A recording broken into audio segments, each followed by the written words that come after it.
Oi pessoal, tudo bem? Eu sou a Lívia Neves, sou consultora da Visa Immigration aqui na cidade de Toronto e hoje eu estou com a Natália Fernandes, é nossa consultora educacional da Canucks Intercâmbio e a gente vai fazer um vídeo hoje sobre IELTS versus CELPIP.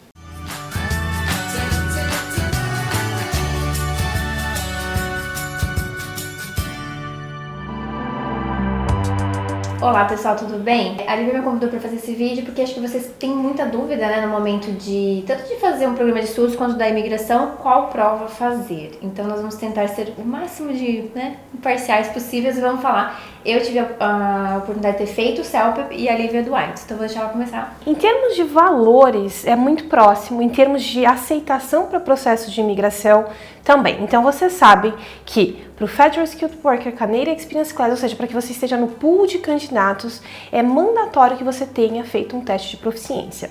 Os testes aceitos para inglês são o IELTS General Training e o CELPIP. Uma primeira grande diferença é que o IELTS, você estando no Brasil, tem condição de realizar esse teste, e o CELPIP ele é um pouquinho mais restrito. Ele é oferecido aqui no Canadá e também em algumas cidades nos Estados Unidos. Fora isso, o que pesa muito na escolha entre um e o outro pode ser, talvez, você que tem uma dinâmica de gosta de estudar sozinho, talvez você vai preferir optar pelo IELTS, porque tem muito material à disposição. Então, muitos vídeos, muitas aulas, muito mock tests, ou seja, aqueles testes em que você pode testar em casa e entender, né, qual que é o seu nível de proficiência. Já para a parte educacional, o CELPIP ele não é válido, né? Os colleges aqui no Canadá eles vão aceitar o IELTS Academic ou o TOEFL IBT. Alguns colleges também aceitam aquele exame australiano que é o PTE. Então, o CELPIP não entra nessa jogada quando é assunto com relação ao planejamento educacional.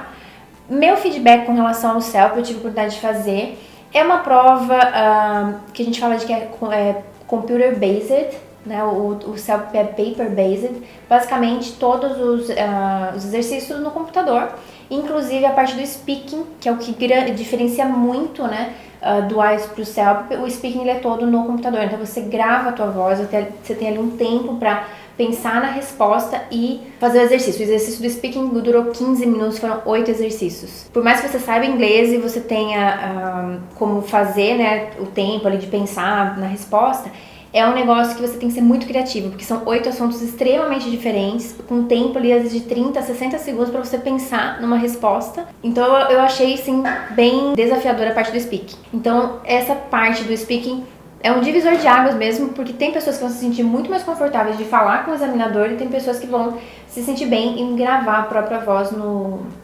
computador. Se você é uma pessoa que prefere conversar com alguém ao invés de conversar com uma máquina, isso varia muito, né? Essa é uma escolha extremamente pessoal. Hoje a gente vai apresentar com brevidade como são as provas para cada task, mas isso é algo que vai influenciar a tua escolha. Se você prefere conversar com alguém, se sente mais à vontade conversando com alguém no seu tempo, com um pouquinho mais de tranquilidade em relação ao timing de prova, o IELTS talvez seja a sua opção. Se você se sente intimidado na frente de uma pessoa que está te avaliando, o CELPIP pode ser a opção mais indicada para você. E muitas vezes as pessoas perguntam assim, mas o CELPIP não é mais fácil?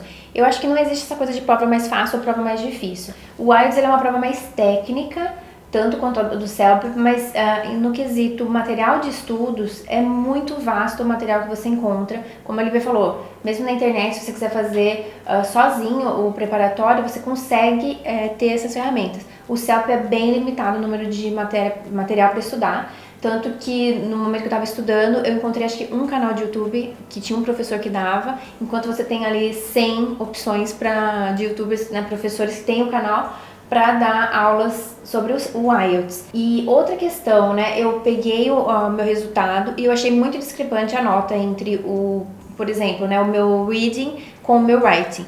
E aí eu levei para um professor de uma escola aqui de Toronto para que ele avaliasse para mim, e ele faz o preparatório tanto para o CELPIP quanto para o IELTS. E ele falou, olha, o que acontece com o CELPIP, ele é uma prova muito ele não é uma prova acurada. Ele falou, por exemplo, o seu caso, né? O meu caso, eu lembro que eu tirei 11 no meu reading e tirei 6 no writing. Ele falou, não tem como um aluno que lê 11 escrever 6. E isso normalmente não acontece no IELTS, porque você tem, quando dá mais de 2 pontos entre um skill e outra, isso já cai na auditoria. Então, ele falando isso pra mim, porque ele é professor de IELTS, de CELP, e ele é aqui em Toronto, examinador do IELTS, ele é um dos profissionais que fazem essa correção na prova.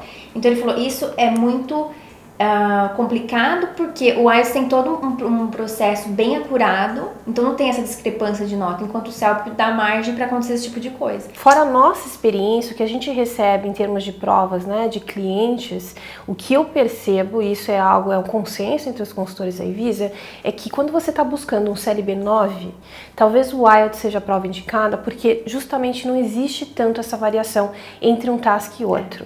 E fora isso, essa é uma dica preciosa e novamente, você precisa entender qual que é a sua postura em relação à prova, se você prefere, né, por exemplo, a prova escrita do IELTS, você vai escrever à mão, a prova escrita do CELP, você escreve no computador, e eu acho que essa noção, Natália, em relação à facilidade do CELP em contraposição ao IELTS, é muito porque eu escuto muito esse feedback, no momento que eu estou digitando a minha prova escrita no CELP, o sistema está me indicando em vermelho algum problema de spelling, então algum problema de ortográfico, né, na escrita. Então, novamente, entender qual que é a tua aptidão em relação como você vai se portar diante desses dois modelos distintos de prova é importante, mas se o foco é em imigração e vale a pena você considerar o IELTS, porque a mesma experiência que você teve no teu acadêmico, se o teu caminho vai ser através dos estudos, ela é muito semelhante se for o IELTS General Training. Então, uma outra dica importante é escolha uma prova e siga adiante. É muito comum, eu sei que é frustrante, pode ser caro, mas é muito comum que o aplicante tenha que repetir esse teste. Então, na primeira tentativa, se a gente sabe que em Ontário, por exemplo, a maioria dos colleges públicos aceitam o IELTS acadêmico. Então, talvez você queira fazer essa tentativa do Brasil pelo IELTS, e isso já vai te dar também uma bagagem em relação a uma experiência de prova que é muito importante. A minha experiência com o IELTS, no caso foi o acadêmico, eu fiz a prova, faltou meio pontinho numa habilidade, assim que eu recebi o resultado, eu repeti a prova logo na sequência e eu tive uma variação muito grande em algumas habilidades, de 1 ponto para mais. E a experiência que eu tive me mostra que a tranquilidade em relação a conhecer o timing de prova é importante, porque independente de ser IELTS ou CELP, não é o que você sabe de inglês, é o que você sabe da prova. E eu escutei isso muitas vezes até sentar e fazer a prova e entender que é treino, a preparação. É você se empenhar e treinar bastante para atingir o teu objetivo. Eu gosto muito de falar para os alunos que estudar para IELTS é igual você estudar para concurso público. Você tem que estudar sobre gestão de tempo ali para você conseguir fazer sua redação, todas as pegadinhas que podem ter dentro, né, da estrutura da prova. E assim, como eu disse, os colleges aqui, eles aceitam o IELTS ou o TOEFL ou o IBT, e o TOEFL ou o IBT ele é muito parecido com o CELP. Porém, quando a gente fala em uma consultoria educacional já com foco na imigração, o meu conselho também é esse, já acostuma com o jeito da prova do IELTS, porque vai diferenciar muito pouco do acadêmico para o general, e lá na frente você vai precisar do general. Então, já acostuma com a prova, já começa a estudar desde o Brasil para que isso se torne uma coisa mais simples quando chega aqui. Porque muitas vezes as pessoas geram uma coisa com a prova que vira aquele fantasma, e eu sempre falo, gente, você tem que aprender a amar o IELTS e enxergar que é o IELTS que vai te dar teu PR. Então assim, aprenda a amar essa prova tipo desde hoje, sabe? Seja o acadêmico para você começar pelo college público ou o general para já abrir o seu perfil para imigração. Agora falando sobre a prova, Nath, qual foi a tua impressão por cada habilidade? O speaking eu já falei, né? Tudo gravado, é a última skill que você faz, o que eu achei um pouquinho ruim, porque você já tá cansado, sabe? Uma prova de 3 horas, então ela foi os últimos 15 minutos da prova, então você já tá com a cabeça assim, super cansada, e são esses 15 minutos, 8 exercícios, um assunto diferente do outro. Então eu achei bem pesado. Talvez se o speaking fosse no início, que você estava com a cabeça descansada assim para já fazer os exercícios, talvez fosse melhor. Já a minha experiência em relação à prova, o speaking do IELTS, ela foi curiosa, né? Como eu comentei, eu fiz 2 provas num espaço ali de 1 mês. Foi nessa prova que eu tive variação de 1 ponto para cima, né? Atingi um CLB 11 na segunda prova, então eu fiquei surpresa. E isso mostra como vale a pena você, né? É frustrante ter que repetir a prova, mas encare isso como uma oportunidade de potencializar a sua pontuação.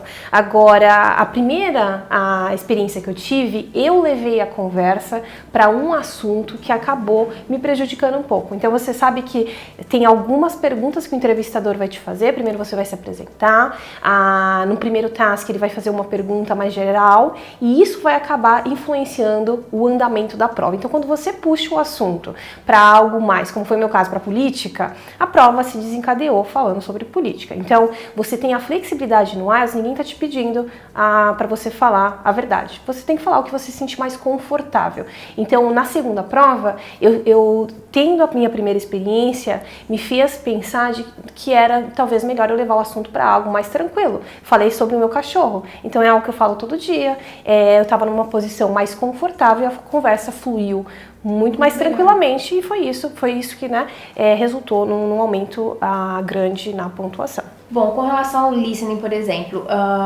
algumas pessoas falam que o IELTS ele é mais complicado no sentido que você faz uma sala, né, com várias pessoas e o áudio é compartilhado. O SELP é com fone, então isso ajuda. Então, pra mim, eu achei que o listening foi bem legal de ter o fone. Porém, aqui em Toronto já tem algumas escolas, alguns pontos que aplicam o IELTS com o headphone. Então, é uma coisa nova. E não sei se no Brasil tem alguma dessa, mas o que mais reclamam do IELTS é que o listening é aberto. O que você achou do seu? Primeira impressão que eu tive, 9 horas da manhã começa o áudio e se você não tá atento, se você não conhece a prova, isso é algo que vai te complicar. Você perde a primeira resposta, isso vai influenciar certamente no andamento. Foi isso que aconteceu comigo, foi meio pontinho no listening que me faltou. E na segunda prova eu tava bem mais atenta, mas essa questão, né, quando você escolhe um centro, por exemplo, menor, que atrai menos estudantes que estão fazendo a prova, isso é uma dica valiosa, porque eu tive uma variação numa prova com talvez 50 pessoas em sala, na segunda tentativa menos de 10 pessoas, e isso influenciou também no meu desempenho. Por causa do eco, às vezes a pessoa, né, pode não estar falando, só de fazer barulho, ele já te incomoda. Eu fiz um simulado do IELTS com o fone, gente, é muito melhor, assim, a concentração é muito melhor. Então se você tiver a oportunidade de procurar um local onde a prova seja aplicada com o fone de ouvido, é excelente. Eu acho que no resto, o reading, tanto do IELTS quanto do SELP, são bem parecidos. Muito semelhante. O maior desafio, o timing de prova. Isso. É treinamento, leitura e responder para que você complete, né, todos os tasks no tempo. Esse foi o meu maior desafio em relação ao reading. O meu reading, ele teve... foi a minha maior nota, mas por conta de algumas dicas que eu peguei. Porque são 4 tasks, né? Tinham lá 2 tasks que você primeiro vai nas perguntas, depois você vem no texto. E a outra, a técnica era você primeiro vai no texto, depois você vai na pergunta. Uhum. E aí eu segui certinho e foi ótimo, assim. Então, esse preparatório antes da prova também é muito importante. Sem sombra de dúvida. Muito importante. Às vezes a pessoa fala assim, meu inglês é bom, meu inglês é fluente, eu vou lá fazer. E às vezes dá aquela frustração, porque a pessoa pega a nota e fala, nossa, mas meu inglês é bom, né? Por que eu não consegui? Muitas vezes porque você não estudou realmente a estrutura da prova. Então não adianta só saber o inglês, você precisa estudar a prova mesmo, a estratégia da prova. E isso é uma dica importante, porque, por exemplo, a prova escrita, que na minha concepção era a minha melhor habilidade, foi a que eu tive maior dificuldade, porque eu percebi que o IELTS, tanto o acadêmico quanto o general, eles têm um modelo, a expectativa, né, do examinador é que você faça os parágrafos da forma como está posto no manual, da forma como você vai encontrar muita referência, muita aula explicando. Então, a examinação é extremamente quadrada, no sentido de que se você foge muito do que eles estão esperando, em termos de estruturação da tua resposta, isso afeta negativamente a tua prova. Tudo que é uma das skills que sempre, né, no nosso trabalho, que a gente pega os IELTS dos alunos, sempre tira várias notas altas e o writing é sempre a nota que mais vem baixinha. Justamente porque é a skill que, na minha opinião, é a mais difícil, porque você tem que, não adianta você só saber escrever, você tem que escrever dentro daquela estrutura pré-determinada, tanto para o SELP quanto para o IELTS. Exatamente. Então, o que vale a pena, o que se mostra assertivo para boa parte dos nossos candidatos, dos nossos clientes, é o fato deles se prepararem antecipadamente. Talvez valha a pena você investir num treinamento 1 a 1 com um professor que vai te dar um feedback em relação às suas habilidades, o que precisa ser trabalhado e o que você precisa precisa para atingir a nota que vai eventualmente potencializar o teu perfil para a imigração. E também, às vezes as pessoas perguntam, é melhor fazer no Brasil ou eu faço no Canadá esse preparatório para o IELTS? Às vezes, gente, vale muito a pena vocês comprarem ali 4 semanas de preparatório aqui no Canadá, porque além de você estar ali na sala de aula, entendendo o estilo da prova, você tem a oportunidade de treinar teu inglês durante essas 4 semanas. Então, às vezes, tira um mês de férias para vir para o Canadá, faz essas 4 semanas de preparatórios para o IELTS ou para o CEL, porque a gente tem os 2 programas aqui na Canucks, e potencialize muito o teu processo de imigração. Então, às vezes, ficar tentando também lá no Brasil, cada vez que faz a prova é quase R$1.000, às vezes tira um mês, vem pra cá e faz esse foco mesmo na prova. Pode até fazer o exame aqui no Toronto mesmo e chega na pontuação da imigração. Agora, para a gente finalizar esse teste, uma pergunta que eu escuto com bastante frequência e eu sempre achei curiosa essa pergunta, mais válida. A pergunta de muitos clientes é a seguinte: vale a pena, é mais fácil fazer a prova no Brasil ou a prova aqui no Canadá? O feedback é que eles têm a impressão que fazendo no Brasil a nota é maior. A avaliação é diferente. E a minha resposta para isso é muito simples. O IELTS é uma prova, enfim, conceituada mundialmente, ela é aceita, ela exige, né, tem um processo muito bem desenhado e delimitado em relação à atribuição de notas. Então, em tese, não tem variação. Não é diferente a forma como eles vão avaliar a tua prova se você fez no Brasil ou aqui no Canadá. O que talvez influencie o teu desempenho fazendo no Brasil ou aqui no Canadá é que lá você tem um examinador que tem um accent como você, que a primeira língua não é o inglês, e aqui no Canadá, talvez porque boa parte dos examinadores tem o inglês como primeira língua, você se sinta um pouquinho intimidado, mas não deixe isso abalar o teu desempenho. Se você apostar nesse caminho de estudos e preparação, você eventualmente, com muito treino, com muita força de vontade, vai atingir o teu objetivo. Eu espero que esse vídeo tenha sido útil, que vocês possam, né, usar das nossas experiências, das experiências dos nossos clientes e decidir qual é a melhor prova para o seu perfil, e conte conosco para entender qual é o melhor caminho para a imigração. Se ele passa pela via de estudos, conte com a Canucks também. Gente, muito obrigada. Eu acho que se tiverem dúvidas, é só mandar, a gente vai ter todo o prazer de responder e tirar as dúvidas para vocês. Com certeza. Foi um prazer. Tchau, tchau. Até a próxima.